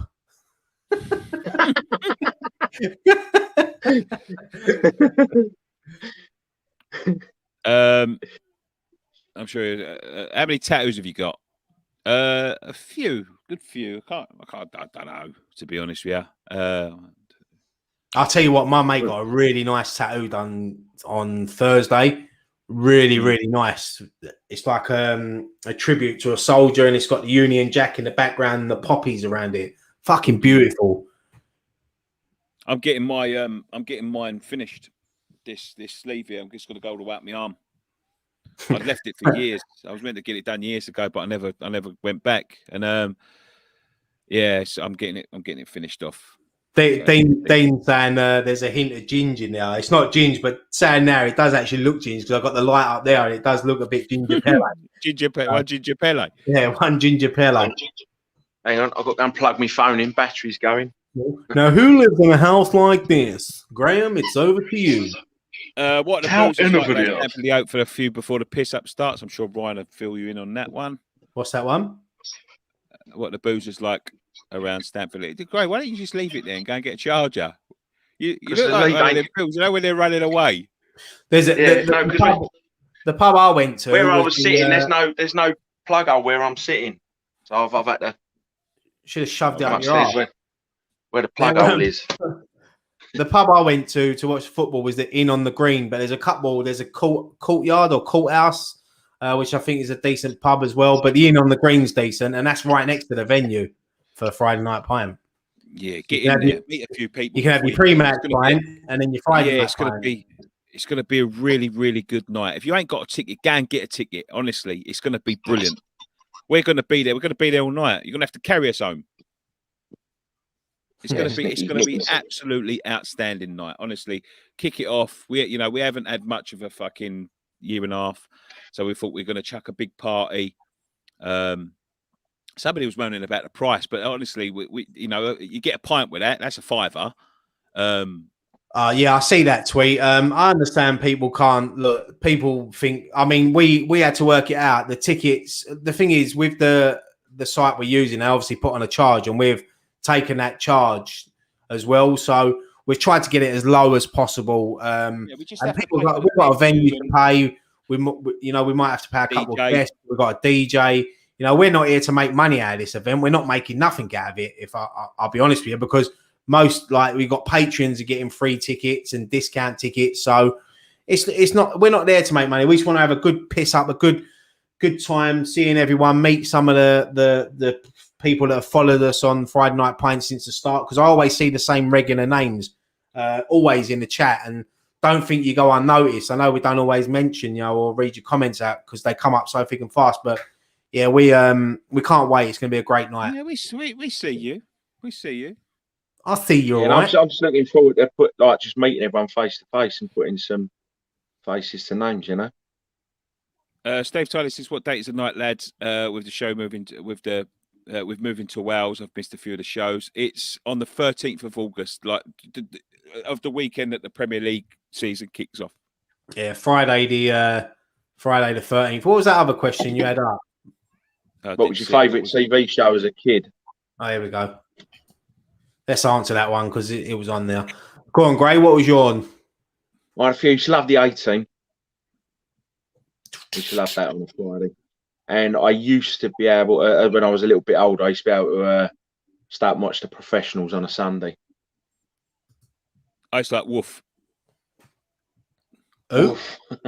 Woof. Woof. I had so many as a kid. I don't know. It's hard to pick one, isn't it? I'd probably say obviously used to love the. Do you know what I was addicted to? It's a random one, but I used to love the Bill when I was younger. I used to proper love the Bill and London's Burning as well. But yeah. I reckon no, honestly, it depends how much. When I was a kid, obviously, I love Button Moon. Yeah, like Bag Puss and all. And then as I got older, it was the Ghostbusters. I loved the Thundercats, E-Man, and all of that sort of thing. Yeah, somebody said Nightmare. I used to love that shit. Knight Rider used to love as well. Knight Rider. Yeah, Knight Rider was good. I used to my Sundays as a youngster. My Sundays were Wurzel Gummidge, Mork and Mindy, and then Lands of the Giants. Yeah. Wonder Years. You talked about that last week. Being a teenager, Wonder Years was a good program. I used to look, but I don't know whether anyone ever remembers this program. I seem to be the only one that ever remembers it. But I used to like this program called Terror Hawks. Oh, I used to love that. Yeah, Terror Zelda. Hawks. Really, Zelda, wasn't it? My dad used to say that was my mum. Your mum's on the telly. Your mum's on the telly. I used to love Dream Team as well. But that was more in me like teenage years. Yeah. You remember the Hurricanes, the old football program, the cartoon, the Hurricanes? Yeah. You might remember this. I don't know if anyone on the chat remember this. Anyone remember Jossie's Giants? Jossie's Giants. Oh, Jossie's Giants. I do remember that. I do remember that. That was brilliant. Yeah, I do remember that. Yeah. Nah. There's a couple of super chats coming. Jay Ling's fam. He says, is Lingard still coming or staying at Man United? I think he's coming, mate, to be quite honest with you. But thank you so much for the super chat. Thank you very much. Joseph Plaza sent 199, and he said, where's it gone? Goodfellas or The Godfather? Oh, Goodfellas. Yeah, for Goodfellas for me. Goodfellas, yeah. For me. Yeah, somebody just mentioned another program. Red Wolf. The other night. I wasn't really into Red Wolf. I loved it, bro. You're Red Wolf was brilliant. Yeah, you're not into that. Do you remember Airwolf? Do you know what? Yeah, I did remember Airwolf. And the one, what was the one? Street Hawk and Team Wolf. Team Wolf? Airwolf. Do you know what else I was? Airwolf. This is a random one for a 6-year-old to be addicted to. I used to love, and I still love it now, and I still watch it sometimes on YouTube. The old 60s Batman. Oh yeah. I used to love that. I still watch it now. I was watching it the other day. Do you know when you get like, we went to a pub one night, yeah, and this was, what was in our 20s probably, maybe early 30s, and I remember, you know, when you have a few drinks and you're getting a buzz on, it's just, you just feel really good. Me and Ryan must have spent about 2 hours laughing about that Batman. Yeah, because, no, like, when the sharks blew up and that. It was a group of us, wasn't it? Yeah, there was loads of us, but like, obviously you won't know. They won't know all that. Well, this is the thing. This is the one I was talking about. You know, with a bit with a shark, but you know the other bit when he's got the bomb and he runs one way to chuck it and there's nuns. Then he runs the other way and there's a marching band. Then he runs the other way and he just can't get rid of it. And then it blows up and he's just hiding behind a little bit of like a rack of metal. Wait, do you know what I was going to ask you? Right, something came over my fence the other day. Remember the hat-trick balls on Soccer AM? Yeah. When they used to get an hat-trick ball, right? Could you get them anywhere? Could you buy them? No, they used to do a Soccer AM ball, but they used to, I think it was on their website, they used to sell them for a limited edition one. So it come over my face. I don't know who it is, but I'll show you. I wonder if it's the one. Hold on, one second. Oh, Nicky nicked their ball. Yeah, you used to be able to get. I'm sure Soccer AM done it because they used to. Do you remember when they used to sell them T-shirts as well? Keep your nut down and save chips. Yeah, things like that. I'm going to try to get tickets. Yeah, I remember them. Yeah, if you can go. I enjoyed it last time I went. What? Soccer AM. Yeah. Yeah. Yeah, I remember you used to be able to buy them on the website. Do you reckon that's it's got to be a bought one? It wouldn't be someone that's been on their free time, Fuck would it. it? Nick, just edit this bit out. No one knows, and just tell them you went on Soccer AM 3 times. Oh yeah, hat trick. Wait. Hat trick ball. Half Yeah, expect just real around the window fence. break there. It might be. Don't know. Emma's Mikey's just come out of one there. Don't forget your toothbrush. Do you remember that? Yeah, mate. With Yeah, old Chrissy Evans.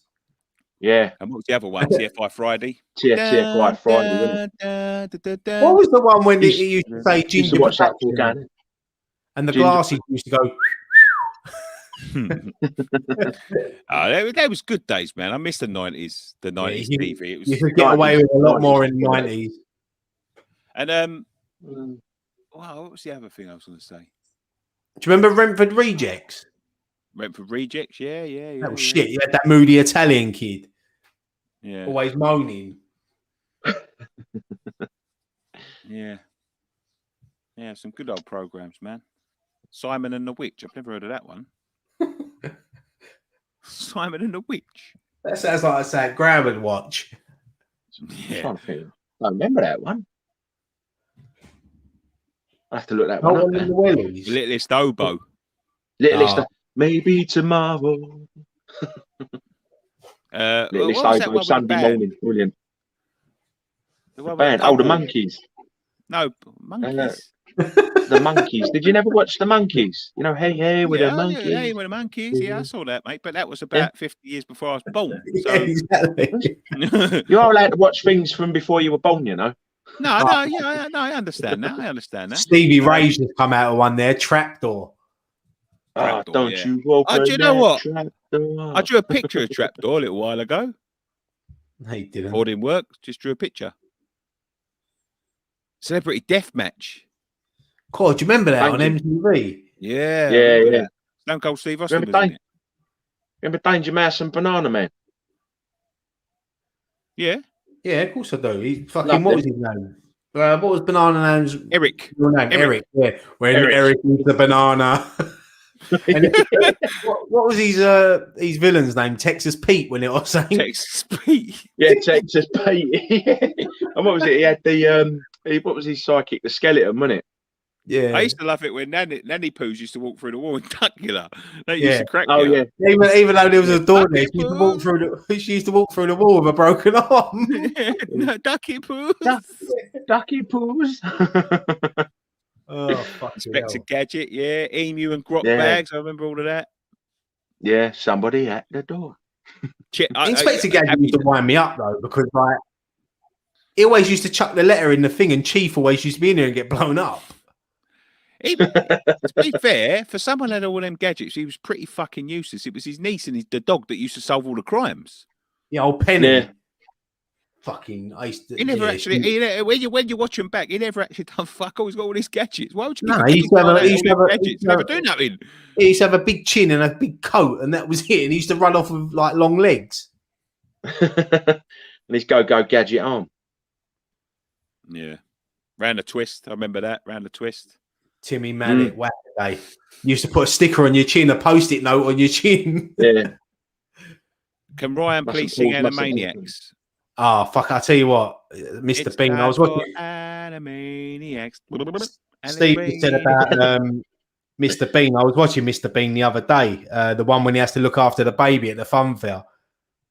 Oh yeah, No. yeah. There you go. What's that one? West Ham Fan TV boys on Soccer AM. What Yeah, about what's that? that? Tennis fans doing politics. Yeah, I'm up for that, man. I'm really up for that. I worked a couple of times. He don't work on it no more, but I worked a couple of times with Smithy. You remember Adam Smith? Was it Adam Smith? It is. Adam. Yeah. I just wanted to make sure because I remember the comment. We worked with a commentator called Adam Smith. Oh no, we didn't work with him. We went to. I don't know. But you remember Smithy, like fucking used to do the Danny Dyer thing. Keep your nut Yeah, down. yeah. Keep your nut down, yeah. Worked with him a couple of times, like really nice guy. And yeah, I don't know. I don't think he still does it, does he? No, he does it. He does more presenting now, doesn't he? He's really good. He's really good presenter. Yeah, he was doing it for the for the England, wasn't he, during the Euros? Yeah. I think I just got another. I can't open the email for some reason though, but another couple of people who just bought tickets for Friday Night Pint Live. So all going well. Yeah, man. I tell you, don't leave it too long because they are going quick. They're going quick. It's going to be a right old knees up. Yeah, don't think, oh, I'll get it next week. I'll get it next week. If you've got the money, go and get it because they're going to go. I'll tell you. Yeah. When Eric eats a banana. Is there any more questions? Any more questions? Was it Acacia Avenue when he lived? Was it Acacia Avenue? Do you remember what was the skeletons? Down a dark street, there was a dark house. Bones, wasn't it? There was a dark funny bones. Funny bones. That was it. Funny bones. There was a dark room, and in the dark room there was a dark cupboard, and in the dark cupboard it's fucking. Yeah. I used to read the books in school. Funny bones. I used to. Do you ever used to read Roger Red Hat, Billy Blue Hat, Jennifer Yellow Hat? Yeah. I used to watch that. I used to read that. This be a green one as well, but I can't think of his name now. Fucking Johnny Green Hat or something. I think it was Johnny Green Hat. Jennifer Yellow Hat, wasn't it? Jennifer Yellow Hat. Imagine that was your name. What's your name? I'm Ryan Blue Hat. Yeah. Nicky Black Hat. That sounds like saying back in the 60s at the craze. Yeah. Or Yeah. What's that? Nicky Black Hat. Jennifer Yellow Hat. Fuck's sake. Billy Blue Hat. What's your name? Billy Blue Hat. What? I don't know whether they was in America and things. I doubt they were. Them books. People were just. Did anyone used to watch the old watch and learn programs? What? Oh, like Zigzag and all that. Like Zigzag and. What, when he used to like that? You used to have a pigeon. Do you remember the magic street? Do you remember the magic marker when he used to go up, over, and down? Round, yeah. But we used to watch the old watch and learns. I remember watching one called Geordie Racer, and it was about a pigeon. And then what else did I watch? There was one I watched. It was called Ghostwriter, and it was an American one, right? And I remember watching it. It was so corny. But that I thought that one was the because it was sponsored by Nike, right? And it was an American program. But mate, there was like Samuel Jackson and shit in that program. Obviously, he didn't know they were there, but yeah, there was like some Stop, Look and Listen and all of that. Through the Dragon's Eye. Yeah, Geordie Racer, and yeah, there was loads of them. Steve saying, "Am I celebrating my win?" No, I don't really remember. I remember something like I don't remember the pigeon. Yeah, there was definitely one with a pigeon. It was called Geordie Racer. Do you remember remember Player? Player.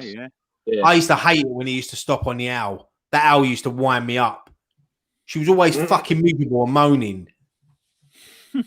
But yeah, Dragon's Eye. Oh my god, it was like Steve was asking, "Am I celebrating my win last night?" Obviously, I was invited on Russ's channel last night. My Hammers 11. He had a quiz night, and it was catchphrase, and I was up against Dan Lawless and Charlie from Hammer Chat, who was filling in. Who was filling in for Gio. It was really good. It was a good laugh, but I love my catchphrase. I was getting right into it, and it was good. I ended up winning. Did he have all the animated things and all that? No, it was more like picture. You know, like so. He was like, yeah. It was good though. It was clever how he done it. It was good. It's always a good laugh going on there in them quiz nights. Something different. But Triple X wants to know who will be the first one pissed at you at Friday Night Pint Live. No, I don't know. I think Dan gets pissed quite easy. Yeah, he only has to sniff a vodka and that's it. That's easy on the floor. Where his uncle Fester tonight. I think we'll all be a bit. I think we'll all be a bit levered that night. I was. To be fair, I was levered the other night. Where do you get back on Twitter? Yeah, I'm going back on Twitter. I'm just going to have a couple of weeks off of it while shit dies down. But yeah, I was. There's been a few times during this Euros that I've been pissed. When you're sitting at the pub, now bearing in mind I got work the next day and things like that. I'm sitting in the pub and you're buying your beers and then you start ordering a couple of shots and you think it's funny. And then they start walking around with trays and they're like, it's so easy to just tap your card. Yeah, go on. I'll have a couple of them. Bang. And yeah, before you know it, you're like fucking 8 pints down. You're like 10, 12 shots in. Oh, fucking hell. It's funny till you got to get up in 5 hours. Well, I had to. That's why I booked Monday off work because I thought win, lose or draw. I know I'm going to have a fucking few. So I thought, because there's some mornings, when you wake up and you think, shit, you still feel pissed. Yeah. When are the reaction vids coming out? They normally come out just before the start of the season with a quiz. It's sort of like an annual tradition for us. We usually do that just before the start of the season, don't we? Might get Rusty B to host it if he's up for it. The quiz, because he's the quiz master. He loves it, old Russ. He loves all that, mate. He'll be bang on that. He'll have a suit and everything. Yeah, I think Gio's done it before. I've still got to do a forfeit from a couple of years ago. I don't know whether we found your forfeit, Nick. You're going to wear one of them Hawaiian shirts at the first game of the season that are on showing it. Yeah, full kit, mate. You got to go. You got full Monty, sombrero and everything. Yeah. Do you know what we might do? No, actually, it'd be too. Let me just quickly answer this one, mate. Is there much parking? There is parking. After 5 o'clock, there's no permits, and there's quite a few roads around. There is a car park at the venue, but I think it'll be mainly full of like the people that are working there on the night and that. But you can park on the streets outside, so there is plenty of parking around the area. Yes. Anything else? No. Graham. Huh? Graham. Yes. Well done, mate. I don't like that. Hello. Yeah, I think that's it, mate. I think we'll leave it there. Unless you've got anything to. Someone said, "Can you stay at the venue?" No, I don't think so. I don't think you can. But I do think it's not that far from like Basildon and things. So like book an hotel, like you can get. But there's a big travel lodge on the festival, isn't there? Leisure Park. So there's like 10 minutes in a cab. There's things there, you know what I mean? Like, and if like it's only 10 minutes down the road from sort of Lakeside as well. So like there's a few Premier Inns and travel lodges around there. So there's plenty of places to stay. Yeah, you can get them pretty cheap as well. And if you sort of like talking to people and things like that, I'm sure people will share cabs and things like that, so it won't be too much money or anything like that. There's a quick question: if you guys created your own West Ham away kit, what would it look like? I reckon it'd have shirt, shorts, and socks. I'll have black and gold. I don't know. I think mine would look like the old 86 one. White shirt, pale blue shorts, and socks. Matt Powell says, will Friday Night Pint Live be streamed on YouTube for people that can't go? It probably won't be live, but it will be live mixed. I don't think the internet there is going to hold it up with like a multicam thing and all of that sort of thing, but it will be being filmed and it will be being uploaded. Yeah. It'll probably be the next day. So we'll put out a highlights package of us all pissed the next day. There'll be plenty of stuff going on the socials and all of that sort of thing going forward anyway. So yeah. What did you know I'm looking forward to? I just want like everyone on the dance floor around the bar, put a little bit of Sweet Caroline on, everyone's singing, like a bit of twist and shout, Arm Forever Bland Bubbles, all them sort of songs, and it'll be a good night. I'm really looking forward to it. Honestly, I mean, just being on here tonight, tickets are selling. So the closer we get to it, it's just over a month. Well, what is it? A month today, isn't it? 13th, just under a month. Yeah, so just under a month. So yeah, 4 Friday's time, isn't it? So yeah, get on it. Come on, you irons. Yeah, that'd be good. Really looking forward to it. No, you ain't. It's not what you say off camera, Gray. Yeah, you say fuck them. Fuck them all. You're such liars. No, we're looking forward to Will there be any Friday night pint beer mats in a pipeline or key rings, etc.? That's a serious question. If there's enough demand for it, I'm sure we can do something. We just, with these sort of things, you have to get like runs of loads of them. So, like, it's not worth it getting it for one or two. But if we got the interest, we'll certainly have a look at it. Absolutely. Yeah. So Matt's saying, Graham, you're going to wear a thong or a dress? Both. Both, yeah. So I don't get VPL. I reckon when you wear a thong and you fart, you whistle. Sound like a kettle. Oh, fucking hell. Collect Torres says, let's hope we flip Millwall in the FA Cup. Fucking hell. I hope not. Give Dan time to save up for appliances. XXX. Yeah. Anyway, should we leave it there? Yeah.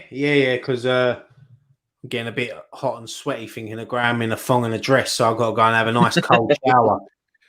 Thank you very much for joining us on this edition of West Ham Fan TV's Friday Night Pint. The season is coming up, so the content is going to be starting again regularly this week. I know it's been a bit up in the air, but we are working on things behind the scenes. We're working on a... can I say it? Yeah, I don't know. No, I'm not going to say it.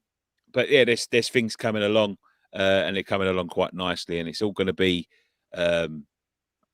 it'll all make sense when it hits. That's what I would say. Anyway, as I said before, don't forget I'm going to play the dramatic advert at the end. Don't forget to... What dramatic advert? With the Friday Night Pint. No, don't, because you remember what happened last time. Oh, we got strike. Because of the music. So don't dare do that. You'll have to make a new one up and just take the music out. No, I don't want to. It's all centered around the music. Yeah, well, you have to find new music or we get banned. No, we won't. It's not like that. All right, I won't play it. I'll just put it up separately. But yeah, go and get them. You can still find our t-shirts. The links are in the descriptions down below. Ready for the new season. Yeah, and that's it really. Anything else to say? Yeah, sausage and mash. Everyone, just stay safe, everyone. Look after each other. And make sure you put sun cream on because it's going to be a hot weekend, especially Sunday. And next week I'll be so blonde, I'll look like Ric Flair. Woo! I might go. We've got loads of stuff in the shed. We've been having stuff in our shed for ages. I might do a boot sale Sunday. Oh, I've got to cut the grass tomorrow. Been waiting to cut it. It's been raining. I'll get out there. I'll cut it. Nice. Yeah, I've got to do that tomorrow. Bit of a suntan. Get the old. Try to get my arms a little bit browner because summer's coming up, and it's this. That's why it's nice to have a garden. Because last year, just before we go, Roy May Jr. says, "What's hot to you?" I'll tell you what, mate. You live in Texas. It's not what's hot to us. Is not hot to you. I can guarantee that. I'll tell you what, though. I've been keeping my eye because now and again on the weather app, Vegas pops up, and I tell you what, it's been so hot out there. It was like in the mid 40s last week. Well, I think it went up to about 47. I think it was their hottest weekend in history out there or something in Vegas. I'd be all over that, mate. I'd be all over that. No, that's me. I went to Greece, man, and it got into the 40s. Like they had a heat wave out there. I went to Greece, went into the 40s. I swear on my life, it was unbearable. Like you don't realise that difference between like 10 degrees and all that. It's fuck that. Fuck that. Yeah, that's too hot for me. I love it. Just when you get too hot, you just walk into the pool, dip your shoulders under, get back out. Yeah, but no, I swear on my life, you could. Who was with me? Did Scott go? Yeah, Scott was there.